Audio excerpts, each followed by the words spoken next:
नमस्कार. दीपक रेगे कथाकथन चॅनलवर तुम्हा सगळ्यांचं मनापासून स्वागत. मित्रांनो, तुम्ही ऐकताय सचिन बेंडभर सरांची रानपाखरांची शाळा ही कादंबरी. पण तत्पूर्वी आत्ता जर तुम्ही चॅनलवर पहिल्यांदा आला असाल किंवा अजूनपर्यंत चॅनल सबस्क्राईब केलं नसेल तर प्लीज चॅनल सबस्क्राईब करा. कारण मित्रांनो, हा कथा चॅनलवर अपलोड करण्याचा जो खेळ चालू आहे हा फक्त तुमच्या आणि तुमच्यासाठी चालू आहे, तुमच्या मनोरंजनासाठी हे चालू आहे. आणि त्यामुळे हे चॅनल सबस्क्राईब करून तुम्ही मला प्रोत्साहन द्यावं हीच माझ्यातर्फे तुम्हाला मी नम्र विनंती करतो. आणि सुरू करतो सचिन बेंडभर लिखित रानपाखरांची शाळा ह्या कादंबरीचा भाग दुसरा. सकाळ झाली. कोंबड्यानं जोरदार बांग दिली. रात्री वाजताना झोप कधी लागली कळलंही नाही. समोरच्या हापकीवरून बादली भरून आणली आणि दात घासत बसलो. समोरच माझी शाळा दिसत होती. हा शाळेचा माझा पहिला दिवस होता.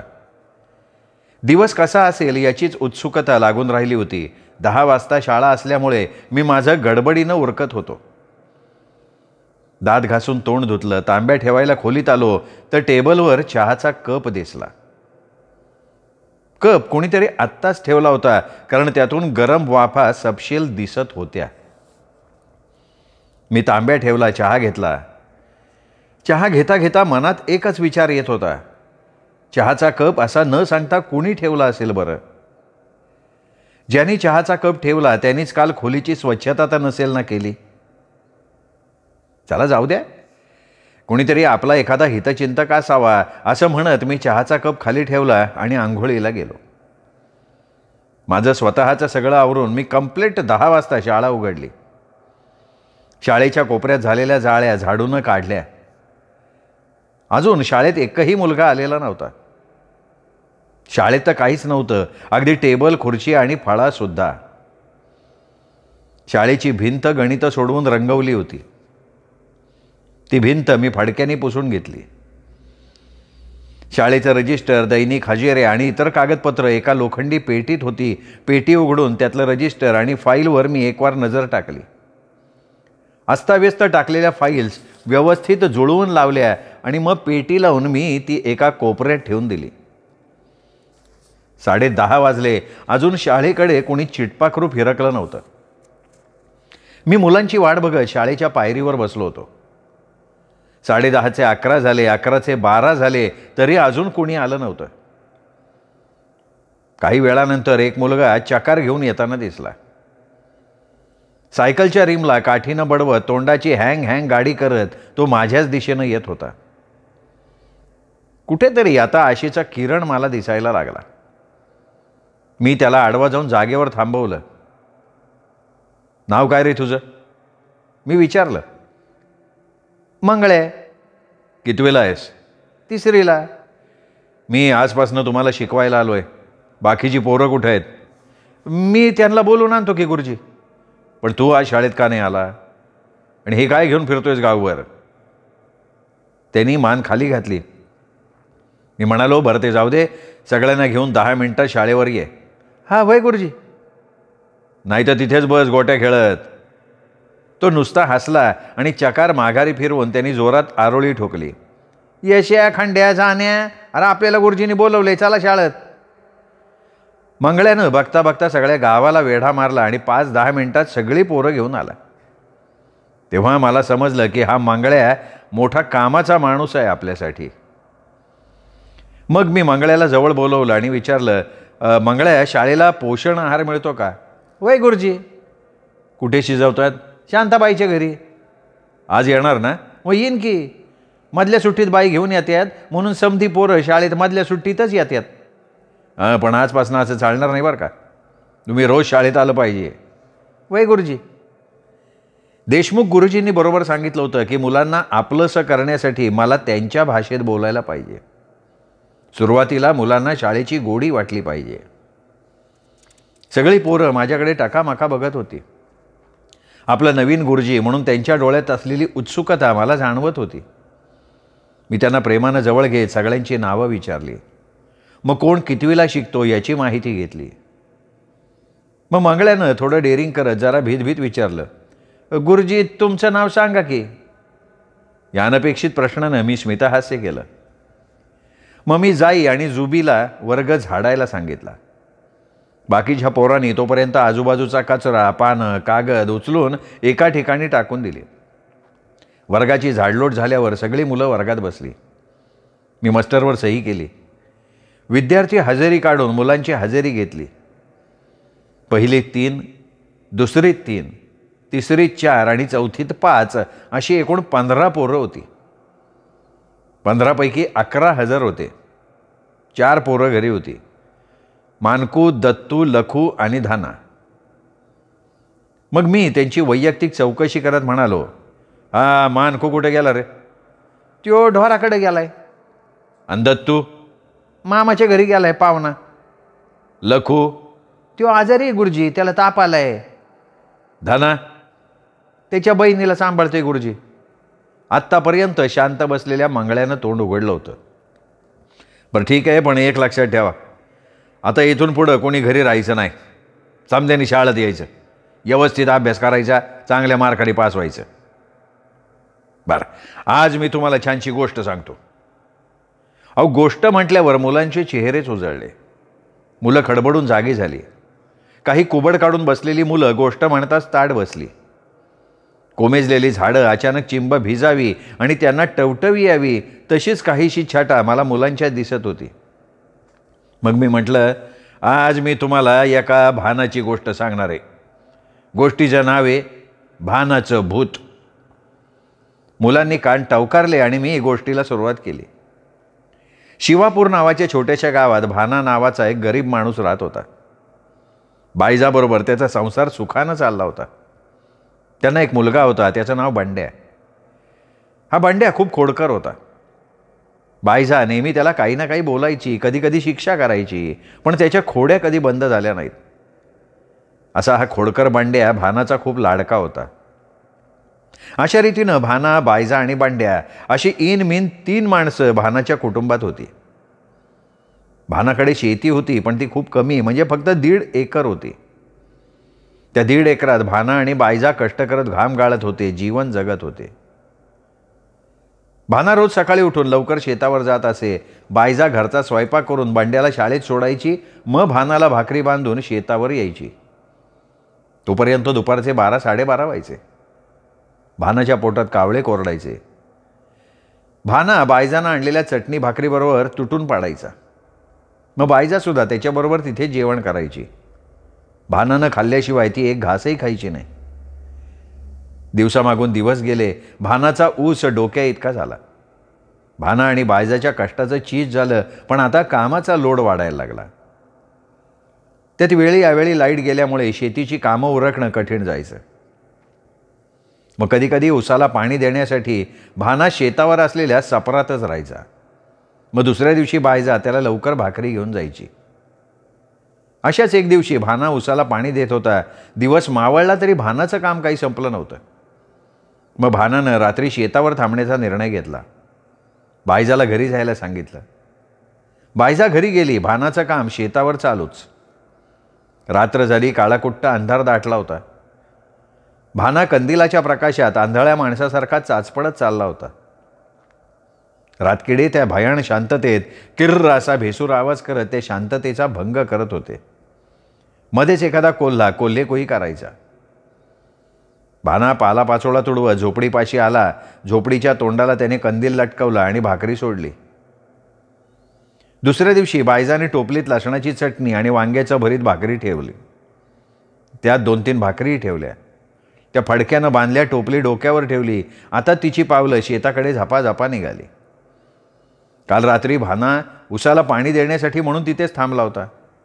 आता त्याच्या पोटात आगीचा डोंब उसळला असेल म्हणून बायजा लगबगीने चालली होती.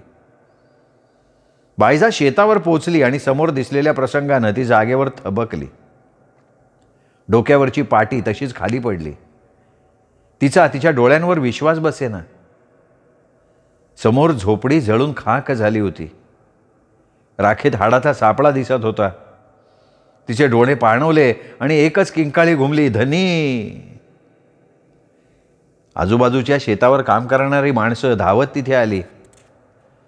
भानाच्या मृत्यूनं सगळ्या गावात शोककळा पसरली. भानाचा एकुलता एक मुलगा बंड्या बापाच्या मृत्यूची बातमी ऐकून ढासाढासा रडला. भानाच्या अंत्यविधीचा कार्यक्रम गावातल्या लोकांनी केला. सगळ्या गावाला त्यावेळी हळहळ वाटत होती. या प्रसंगानंतर 1 महिन्यानंतर भोंडीबाई वड्यावर कपडे धुत होती. तिच्याबरोबर रखमाबाई आणि वेणूबाई या दोघी सुद्धा आल्या होत्या. समोरच असलेल्या चिंचेच्या झाडाखाली गौरी, हौशी आणि गोट्या खेळत होते.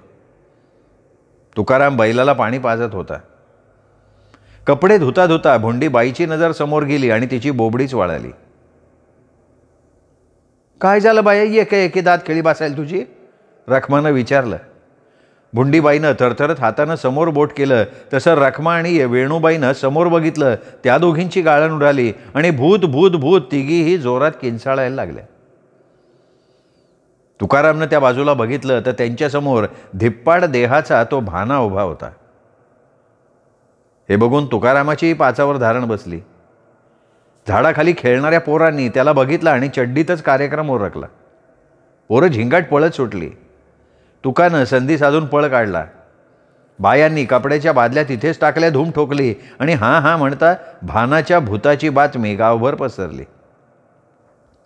गावात आता बाबू न्हाव्याच्या सलूनमध्ये, पारावर, नळावर जिथे तिथे भानाच्या भूताचा विषय रांगला होता.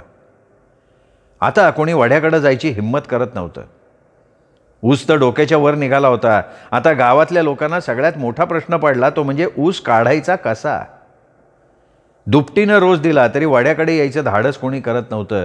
आता ऊस कसा काढावा हा प्रश्न शिवापूरच्या सगळ्या गावकऱ्यांना पडला. मग गावचे सरपंच सखाराम पाटलांनी ग्रामसभा बोलवली. सभेला अख्खाच्या अख्खा गाव हजर झाला. लोकांमध्ये कुजबूज सुरू झाली. प्रत्येकजण आपापली मतं मांडत होता. गावात आता भूताशिवाय दुसरा विषयच नव्हता. शेंबड्या पोरापासनं काठी टेकवणाऱ्या म्हाताऱ्यापर्यंत अख्खा गाव खरडून आला होता. बाकी जेवणाशिवाय कुठल्याही कार्याला सगळा गाव कधीही उपस्थित राहायचा नाही, पण आज पहिल्यांदा सगळा गाव खरडून ग्रामसभेला आला होता. सरपंच, उपसरपंच, ग्रामपंचायत सदस्य आणि काही ज्येष्ठ मंडळी स्टेजवर बसली होती. समोर प्रचंड असा जनसमुदाय उपस्थित होता. सरपंचांनी माईक हातात घेतला आणि उपस्थित जनसमुदायाला उद्देशून म्हणाले, मित्रो, आज ही ग्रामसभा का बोलावली याचं कारण तुम्हाला माहिती असूनच आज भानाच्या भूतांनी अख्ख्या शिवापूर गावात लय मोठा धुडघूस घातलाय. गावातल्या प्रत्येकाला वाड्यावर जायची लय मोठी पंचायत झाली. त्यामुळं घरातली शेतीची समध्यांची कामात राखाडली. गावातल्या प्रत्येकाचा ऊस आता काढाय आलाय. पण वाड्याकडे जायची हिंमत कोणी करत नसल्यानं कारखान्याला ऊस द्यायचा कसा ही मोठी पंचायत होऊन बसली बघा. आता या प्रश्नावर आपणच काहीतरी तोडगा काढला पाहिजे. तुमच्यातल्या 4-6 धाडशी माणसांनी पुढाकार घेऊन ऊस काढला तर ग्रामपंचायतीकडून अशा शूरवीरांचा भव्य सत्कार करू. मग मला सांगा कोण तयार आहे का हे आव्हान स्वीकारायला. सगळीकडे शांतता पसरली. 2 मिनिटं कुणी कुणासंग बोले ना. मग सत्तू पैलवान उभा राहिला आणि म्हणाला, मी तयार आहे आव्हान स्वीकारायला. टाळ्यांचा प्रचंड कडकडाट झाला त्याच क्षणी. सत्तू पैलवानाची हिंमत बघून गणपा आणि भैरूसुद्धा तयार झाले. लोकांमध्ये असलेली भानाच्या भूताची भीती आता जराशी कमी झाली. तिघांनीही उद्याच ऊस काढायचं ठरवलं. त्यांच्याबरोबर सरपंचांनी 8-10 माणसं दिली. त्या दिवशी लोकांनी सुटकेचा निश्वास टाकला. दुसऱ्या दिवशी सत्तू, भैरू आणि गणपा पैलवानाबरोबर ठरवून दिलेली माणसं 2-4 बाया माणसं घेऊन वड्याकडे निघाली. सगळा गाव आता त्यांच्या वाटेकडे डोळा लावून बसला होता. वड्याकडे जाताना मात्र त्यांच्या मनात थोडी भीती वाटत होती. पण गाववाल्यांनी दिलेल्या मानामुळे आणि प्रोत्साहनामुळे त्यांना मागे फिरता येत नव्हतं. सगळा गाव त्यांच्या नावाचा जय जयकार करायला लागला. आणि त्यांनी असं भित्र्या भागूबाईसारखं पळालं असतं तर लोकांनी तोंडात शेण घातलं असतं. म्हणून आता उसनं अवसान आणत ते एक एक पाय मोजत चालले होते. वड्यावर पोचल्यावर हिराबाईंनी पूजेची पिशवी सतू पैलवानाच्या हातात दिली. सतू पैलवानांनी वड्यावर असलेल्या म्हसोबाला हळद कुंकू वाहिली, नारळ फोडला. सगळ्यांनी दर्शन घेतलं. मग गडी माणसं कोयतं घेऊन ऊस काढायला गेली. बायांनी 3 दगडाची चूल करून मटण बनवायला सुरुवात केली. जो तो आपापल्या कामाला लागला. ऊस तोडणीला चांगलाच वेग आला. सपासप कोयते चालायला लागले. उसाच्या मुळ्याचं मागे ढीगच्या ढीग लागले. इकडे बायांनी चांगलं रश्श्यातलं मटण केलं. त्याचा सुगंध चहूबाजूला दरवळला. तो सुगंध उसाच्या मध्यभागी झोपलेल्या भानाच्या नाकात गेला आणि भानाला ताडकन जाग आली. मटण म्हणजे भानाचा आवडता पदार्थ. भानानं महिनाभर काही खाल्लं नव्हतं. महिनाभर तो शेतातल्या काकड्या, टोमॅटो आणि गाजरावरच होता. आज बऱ्याच दिवसातनं मटण खायला मिळणार या कल्पनेनं तो खुश झाला. मटणाचा शोध घेत भाना उसाबाहेर आला. बघतो तर समोर त्याचेच जीवलग मित्र सत्तू पैलवान, भैरू पैलवान आणि गणपा पैलवान सगळेजण ताटावर बसले होते. जेवणाचा घास घेणार तेवढ्यात समोर भाना म्हणाला, काय मला सोडून मटण खातोय रे. सगळ्यांचं लक्ष समोर उभ्या असलेल्या भानावर गेलं. हातातला घास तसाच खाली गळून पडला. भीतीनं सगळ्यांचा थरथराट झाला. कपाळावरनं घामाचे थेंब टपकायला लागले. बायांची दातखिळीच बसली. प्रत्येकाच्या हृदयाचे ठोके थांबले. आज पहिल्यांदा सगळ्यांनी प्रत्यक्ष भूत बघितलं होतं. क्षणभर काय करावं कुणाला कळेना. उतारा टाकावा म्हणून सत्तू पैलवानानं कशी तरी हिंमत करून ताटातलं लिंबू उचललं आणि भानाच्या दिशेनं फेकलं. लिंबू म्हणजे भानाचा जीव का प्राण. भानाला लिंबाचं लोणचं, लिंबाचं सरबत हे पदार्थ खूप आवडीचे. त्यांनी लिंबू हातात पकडलं आणि तोंडात घालून तसंच चावलं. अरे ये भूत काही साधं सुद्धा नाही. आता आपली काय बी खैर नाही, भैरू पैलवान म्हणाला. अरे मग आता काय करायचं, गणपानं विचारलं. पळा, कुणीतरी म्हटलं. सगळी चिंगाट पळत सुटली. भानाच्या भूतानं शिवापूरला जंग पाछाडलं. गावात आणखीन भीतीचं वातावरण निर्माण झालं. आता घरातनं कोणी एकटं बाहेर पडत नव्हतं. टंपास घेऊन जायचं म्हटलं तरी दोघं घेऊन जायची. आता भानाच्या भूताचा बंदोबस्त कसा करायचा असा प्रश्न सरपंचांना पडला. काय करावं काही सुचेना. मग कोणीतरी सरपंचांना मांगल्या खवीस या मांत्रिकाविषयी सांगितलं. सरपंचांनी मांगल्या खवीसाला शिवापुरात यायची विनंती केली. सरपंचाच्या विनंतीला मान देऊन मांगल्या खवीसनं त्यांना अमावास्येच्या दिवशी यायचं कबूल केलं. अमावास्येच्या दिवशी सकाळीच मांगल्या खवीस घोड्यावर धुराळा उडवत आला. शिवापूर गावाला आता मांगल्या खवीस भूताच्या तावडीतून सोडवणार म्हणून लोकांमध्ये आनंदाचं वातावरण निर्माण झालं. मांगल्या खवीस घोड्यावरनं खाली उतरला. त्याचा तो पेहराव, त्याचा आत्मविश्वास बघून लोकांची भानाच्या भूताची भीती बरीचशी कमी झाली. मांगल्या खवीसनं भगवे कपडे परिधान केले होते. त्याच्या एका हातात मोरपिसाचा झुपका तर दुसऱ्या हातात कवटी होती. गळ्यात रुद्राक्षाच्या माळा तर एका बाजूला खांद्यावर झोळी होती. त्यात तंत्रमंत्राची बरीच साधनंही होती. मांगल्या खवीसनं त्यातनं एक बाटली काढली. लोकांना आज भानाच्या भूताला मी ह्या बाटलीत कैद करतो असं म्हणाला. हे ऐकून गावात आनंद झाला. मग दोघा तिघांनी मांगल्या खवीसाला लांबून जागा दाखवली. मांगल्या खवीसनं घोड्याला टाच मारली आणि धुराळा उडवत वाड्याकडे गेला.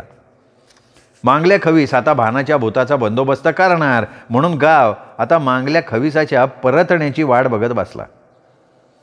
इकडे मांगल्या खवीस वाड्यावर पोचला. घोड्यावरनं खाली उतरला. सगळीकडे सामसूम होती. मांगल्यानं खुटी घेतली. घोड्याला बांधायला चराट काढलं. खुटी ठोकायला लागला. खुटी ठोकता ठोकता मांगल्या खवीस आजूबाजूला बघत होता. भानाच्या भूताविषयी त्याच्याही मनात भीती होतीच. भानाचं भूत कुठल्याही क्षणी कुठूनही येईल याची त्याला कल्पना होती. त्यामुळे त्याच्या चेहऱ्यावर भीतीचं सावट निर्माण झालं होतं. त्या भीतीमध्येच तो खुटी ठोकत असताना त्याच्या धोत्राचा कोना खुटीत अडकला. त्या गोष्टीची मांगल्या खवीसला जराशी कल्पना नव्हती. खुटी ठोकून झाल्यावर तो घोड्याकडे निघाला. 2 पावलं चालल्यावर मांगल्याला कुणीतरी ओढून धरल्यासारखं वाटलं. नक्कीच भानाच्या भूताने धोतर पकडलं. मांगल्याची पक्की खात्री झाली. क्षणाचाही विलंब न लावता मांगल्याने घोड्यावर उडी मारली. तशी खुटी उपसून मांगल्याच्या पाठीत बसली. अगं आयो, वाचवा वाचवा, मेलो असं म्हणत मांगल्या जोरात ओरडला. त्यांनी घोड्याला टाच मारली. तसं घोडं उधळलं. धोत्राला अडकलेली खुटी वेगात मागे जायची आणि परत पुढे येऊन मांगल्याच्या पाठीत बसायची. मांगल्याला वाटायचं भानाच्या भूताने पाठीत दणका दिला. तो मेलो मेलो मेलो, वाचवा वाचवा म्हणत आणखीन घोडं दामटायचा आणि खुटी आणखीन जोरात त्याच्या पाठीत बसायची. तो पुन्हा ओरडायचा. मांगल्या पक्का हैराण झाला. इतकं डेंजर भूत आज त्यांनी पहिल्यांदा बघितलं होतं. घोडा वेगानं धावत होता. खुटी सारखी मांगल्याच्या पाठीत बसत होती. तो जोरात विवळत होता. तेव्हा घोड्याचा पाय वेलीत अडकला आणि मांगल्या सरळ चिखलात पडला. चिखलात पडल्यामुळे तो आणखीन गोंधळला, घाबरला. वाचवा वाचवा असं ओरडत सुटला. एव्हाना खुटी निसटली होती, पण मांगल्याची अवस्था मेल्याहून मेल्यासारखी झाली होती. एका हातात धोत्राचा सोगा धरून मांगल्या गावाच्या दिशेनं जीव खात पळत सुटला. इकडे सगळे लोक मांगल्याची वाट बघत त्याच्या वाटेकडे डोळा लावून बसले होते. आता मांगल्या खविसानं भानाच्या भूताला बाटलीत बंद केलं असणार अशी कल्पना करत लोक आनंदात होते. पण तेवढ्यात त्यांना मांगल्या खवीस ओरडत येताना दिसला.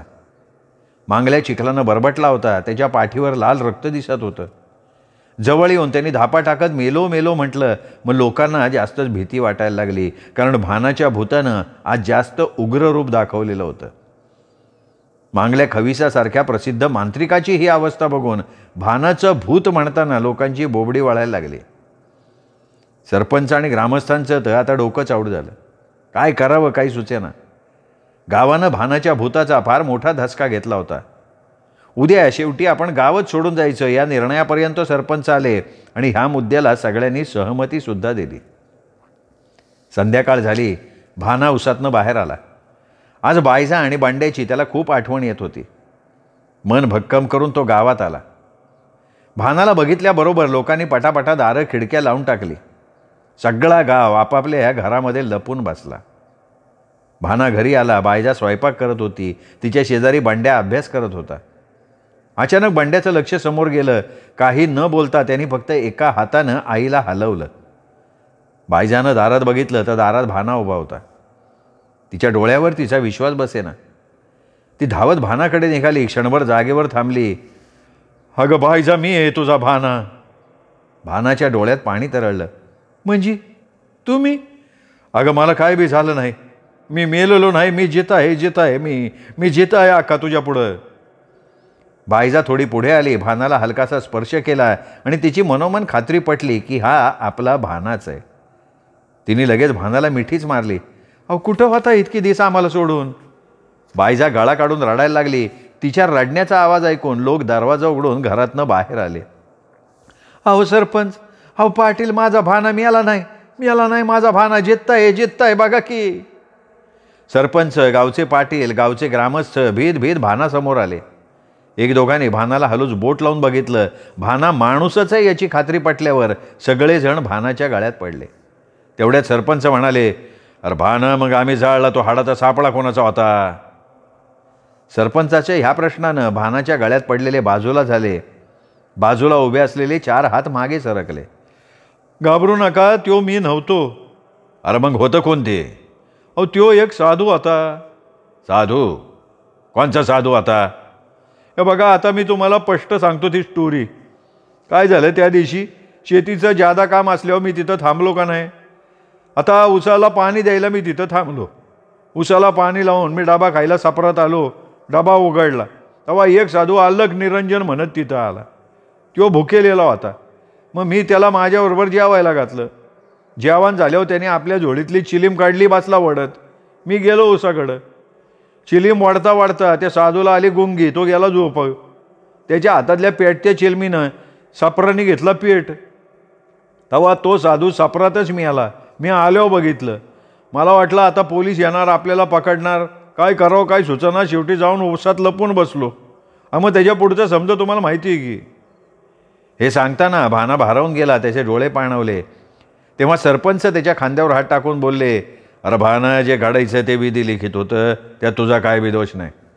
मीच नाही, अख्खा गाव तुझ्या पाठीशी आहे. काय घाबरायचं कारण नाही भाना. आम्ही सगळे तुझ्याबरोबर आहे. गर्दीतूनही तोच आवाज आला. सगळे म्हणाले की हो, आम्ही तुझ्याबरोबर आहोत. भाना जिवंत असल्याचं बघून सगळ्या गावाला आनंद झाला. त्यावेळी इतका वेळ गप्प असलेल्या बांड्यानं पळत येऊन भानाच्या खांद्यावर टुणकन उडी मारली. ही गोष्ट संपल्यावर सगळ्या मुलांनी टाळ्या वाजवल्या. मुलं मंत्रमुग्ध होऊन गोष्ट ऐकत होती. मी सुद्धा गोष्ट सांगण्यात एकदम रंगून गेलो होतो. घड्याळात बघितलं तर कंप्लीट 2 वाजले होते. तेवढ्यात कोणीतरी ओरडलं, गुरुजी, बाया आल्या. जेवणाच्या बाई जेवण घेऊन आल्या होत्या. डोक्यावरचं भाताचं पातेलं त्यांनी खाली ठेवलं. मी म्हणालो, चला मुलांनो, जेवण करायला जा. पोरांनी दप्तरातली ताटं बाहेर काढली. बाईंच्या भोवती गलका सुरू केला. बाई मला द्या, बाई मला द्या, एकच गोंगाट सुरू केला. तेव्हा मी बाहेर येऊन त्यांना एका ओळीत यायला सांगितलं. बाईंनी माझ्याकडे बघितलं पण बोलल्या काही नाहीत. एकेका मुलाला त्या खिचडी भात वाढत होत्या. खिचडी भात घेऊन जो तो मिळेल त्या जागेवर जाऊन बसत होता. सर्वांना वाढून झालं तेव्हा बाई म्हणाल्या, अव गुरुजी तुम्हाला बी घ्या की. मी जुबीला खोलीतनं ताट आणायला सांगितलं. जुबी धावत गेली, माझ्या खोलीतनं ताट आणलं. मलाही बाईंनी त्यात खिचडी भात वाढला. गुरुजी ताट कुठं ठेवू? जुबीने विचारलं. खोलीत ठेव, मी तिथं जाऊन जेवतो. जुबी ताट घेऊन गेली. मी बाईंच्याकडे गेलो. बाई रोज तुम्ही जेवण घेऊन येता? हां गुरुजी मीच आणते. किती दिवस झाले तुम्हाला? झाले की 7 वर्ष. शाळेला तांदूळ किती आला होता या महिन्यात? 45 किलो. आता किती शिल्लक आहे? 10 किलो. तांदूळ इथपर्यंत येतो का? नाही ना गुरुजी, खडकवाडीच्या शाळेत आपला तांदूळ ठेवतात, मग तिथनं आणायला लागतं. कोण आणतं तो? आमचे हे जाऊन आणतात की. बरं जेवण करता? नाही नको गुरुजी, तुम्ही घ्या जेवण करून, आज सकाळी झालं आहे माझं जेवण. मी जेवण करायला खोलीत आलो. जुबीनं ताट तसंच ठेवलं होतं. त्यावर कुठलंही झाकण नव्हतं. कोपऱ्यात पाण्याची कळशी भरली होती, तिच्यावर झाकण होतं आणि वर ग्लास होता. पाणी बघून बरं वाटलं, पण पाणी तिथे कोणी आणून ठेवलं याबद्दल मला काही माहिती नव्हतं. मी येताना बॅगमध्ये गरजेपुरतं साहित्य आणलं होतं. एक स्टोव, एक ग्लास, एक ताट, एक परात, एक पातेलं आणि एक तवा, अशी मोजकी भांडी आणली होती. त्याच्या जोडीला पक्कड, उलथणं, चमचा अशी काही छोटी भांडी होती. कळशी नसल्यामुळे पिण्याच्या पाण्याचा मोठा प्रश्न होता, पण कोणीतरी भल्या माणसानं तो सोडवलेला होता. सकाळपासनं चहावर असल्यामुळे मी आधाच्यासारखा खायला लागलो. पोटात नुसता जाळ चालला होता. निम्म जेवण झाल्यावरती आग विझली, मग हळूहळू जेवायला लागलो. बॅगेतनं चिवडा काढला, त्याच्याबरोबर खायला लागलो. आईनं चिवडा आणि लाडू बरोबर 1 आठवडा जाईल एवढा किराणाही दिला होता, पण अद्याप मी जेवण बनवलं नव्हतं. शासनानं दिलेला पोषण आहार विद्यार्थ्यांनाच नव्हे तर माझ्यासारख्या शिक्षण सेवकांनाही मोठं वरदान आहे. खरंच नुसती पोटाची घळगी भरण्यासाठी मानव, प्राणी, पक्षी किती धडपड करतात नाही का? भूक म्हणजे काय हे उपाशी राहिलेल्या माणसालाच विचारावं. चला, सरकारच्या या योजनेतनं माझा एक टाईम जेवणाचा प्रश्न तर सुटला. जेवण झाल्यावर मी पुन्हा कादंबरी हातात घेतली. अजून शाळा भरायला बराच अवकाश होता. कादंबरी शेवटच्या टप्प्यावर आली होती. मी वाचनात मग्न झालो. बरोबर 3 वाजता खोलीतनं बाहेर पडलो. 2-4 पोरं सावलीत बसलेली दिसली, बाकीची इकडे तिकडे विखुरली होती. ए मंगळ्या टोल दे. मी मंगळ्याला आवाज दिला. मंगळ्याने धावत जाऊन टोल दिला. सगळी पोरं मोहळाच्या माशासारखी गोळा झाली. मला मोठं आश्चर्य वाटलं. वर्गात आल्यावर मुलांनी गोष्टीचा आग्रह केला. मग मला समजलं गोष्टीसाठी सगळी मंडळी वेळेवर हजर झालेली आहे. मुलांना शाळेकडे ओढण्याचा मार्ग माझ्या लक्षात आला.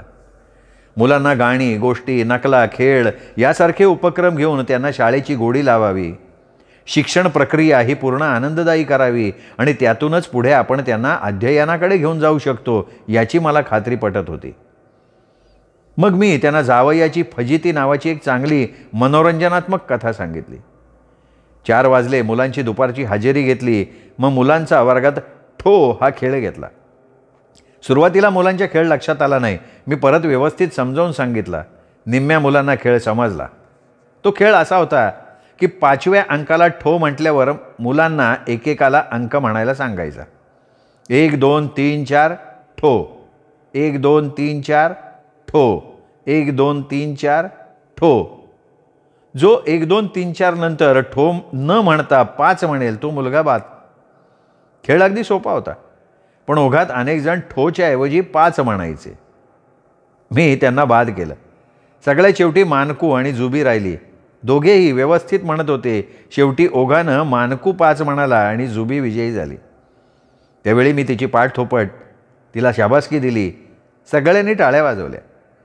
मुलांना खेळाची मोठी गंमत वाटली. त्यांनी पुन्हा हाच खेळ घेण्याचा आग्रह केला. मी पुन्हा तोच खेळ सुरू केला. 5 कधी वाजले समजलंही नाही. मुलांनी बाहेर घेतलं, दारं खिडक्या लावल्या आणि उद्या शाळेत लवकर यायला सांगितलं. शाळेचा पहिला दिवस फार आनंदात गेला. मुलं आपापल्या घरी गेली. मला आता एकटं जाणवायला लागलं. मुलांच्यात होतो तेव्हा वेळ कसा गेलाय कळलंही नव्हतं, पण आता खूप एकटं जाणवायला लागलं. घरची आठवण यायला लागली. आजीची, आईची, बाबाची, बबलूची. माझे डोळे पाण्याने गच्च काठोकाठ भरले. दोन्ही पापणे अलगद मिटल्यावर गालांवरनं पाणी व्हायला लागलं. असं वाटलं आत्ता बॅग उचलावी आणि धावत घरी जावं, पण इलाज नव्हता. मग मी घरी पत्र लिहायचं ठरवलं. निदान आपली खुशाली तरी त्यांना कळेल. सगळे काळजी करत असतील, त्यांना आपण मजेत असल्याचं कळवू. मग मी बॅग उघडली, तिच्यातनं पोस्टकार्ड काढलं आणि पत्र लिहायला सुरुवात केली. पत्र लिहिल्यावर थोडं बरं वाटलं. पुन्हा त्या पत्राकडे नजर टाकून परत वाचलं. मग पत्र बॅगमध्ये ठेवून जेवणाच्या तयारीला लागलो. D.Edला असताना आम्ही तिथे हातानं बनवून खायचो, तेव्हापासूनच मला स्वयंपाक यायला लागला. त्याच्या आधी मला साधा चहासुद्धा येत नव्हता. पण D.Edच्या 2 वर्षात मी सगळं शिकलो. स्वतःपुरत्या 4 चपात्या आणि बेसन बनवलं. जेवायला बसणार तेवढ्यात लाईट गेली. काळा कुट्ट अंधार पसरला. अंधारात मी माची शोधायला लागलो, पण ती काही सापडता सापडेना. एक तर काही दिसतही नव्हतं. मी अंधारात चाचपडत होतो. खरंच आंधळ्या लोकांचं जीवन कसं असतं ना. या जगातली प्रत्येक गोष्ट नुसत्या स्पर्शानं अनुभवायची आणि यातच विश्वातल्या वेगवेगळ्या गोष्टी जाणून घ्यायच्या. खरंच कशी कल्पना केली असेल त्यांनी विश्वाची, चंद्र सूर्य ताऱ्यांची, रंगीबेरंगी फुलांची, त्याच्यावरच्या फुलपाखरांची, माणूस प्राणी पक्षी या सगळ्यांची. त्या लोकांच्या जीवनाकडे बारकाईनं बघितलं तर आपल्याला अनेक गोष्टींचं विशेष वाटतं. लाईट गेल्यावर आपल्याच वस्तू आपल्यालाच सापडणं कठीण होतं, पण ह्या लोकांना बघा ना, सगळं सहज सापडतं. मी 12वीत असताना माझ्या पुढच्या स्टॉपवर एक अंध व्यक्ती नियमितपणे त्याच वेळी STमध्ये बसायची. त्या व्यक्तीची सीटही रोजची ठरलेली असायची. ज्यांना माहीत होतं ते कोणी त्या जागेवर बसायचं नाही किंवा जो तिथे बसलेला असेल तो उठून बाजूला व्हायचा. ती व्यक्ती कुठे जात होती हे 2 वर्षात मला कधीही माहीत झालं नाही आणि मीही तशी माहिती घेण्याचा प्रयत्न केला नाही. पण त्या व्यक्तीचं मला नेहमी विशेष वाटायचं. आत्ताही मी चाचपडत असताना माझ्या हाताला माचीस लागली. मी काडी ओढली, मेणबत्ती शोधून काढली. घरात प्रकाश आल्यावर थोडं बरं वाटायला लागलं. खिडकीच्या कोपऱ्यात मेणबत्ती ठेवली आणि लाईटची वाट बघायला लागलो. बराच वेळ झाला, लाईट काही आली नाही. मग लाईटची वाट न बघता जेवून घेतलं. बाहेर पारावर आप्पांबरोबर गावातली 4-6 जणं बसली होती. बाहेर त्यांच्या लाईटविषयीच गप्पा चालल्या होत्या. आप्पा दिसताच मी बाहेर आलो. गुरुजी झालं का जेवण? आप्पांनी मला विचारलं. हो आत्ताच झालं आप्पा. बराच वेळ लाईटची वाट बघितली. म्हटलं आता लाईट आल्यानंतर जेवू, पण कसलं काय? आता उद्याशिवाय लाईट येणार नाही. लाखाने मध्येच तोंड खुपसलं. वर तिथे डोंगरावर काय आहे? अहो गुरुजी तो पेठचा किल्ला आहे. बाहेरून लय लांबून लोक येतात किल्ल्या बघायला. त्यो इथून किती वेळ लागतो त्या किल्ल्यावर जायला? काय इथून एका तासाचं अंतर आहे. त्या दिवशी माझी आप्पांनी आणखीन 1-2 ओळख करून दिली. 1.5 तास गप्पा मारल्या. त्या गप्पांमुळे माझा एकटेपणा निघून गेला. आप्पांनी आणि बाकीच्या मंडळींनी माझी आणि शाळेची आवर्जून विचारपूस केली. शाळेच्या पहिल्या दिवसाचा किस्सा इत्थंभूत त्यांना सांगितला. त्यांनीही माझ्याबरोबर मन मोकळ्या गप्पा मारल्या. बराच वेळ गप्पा मारल्यावर मी त्यांचा निरोप घेऊन झोपायला गेलो. मित्रांनो, सचिन बेंडभर लिखित रानपाखरांची शाळा या कादंबरीचा 2रा भाग इथेच संपला. 3रा भाग उद्या. पण तत्पूर्वी अजूनपर्यंत चॅनल सबस्क्राईब केलं नसेल तर प्लीज चॅनल सबस्क्राईब करा. शेजारी घंटीचं चिन्ह आहे, बेल आयकन, ते प्रेस करा. भेटूयात मित्रांनो उद्या 3ऱ्या भागासह. तोपर्यंत नमस्कार मित्र.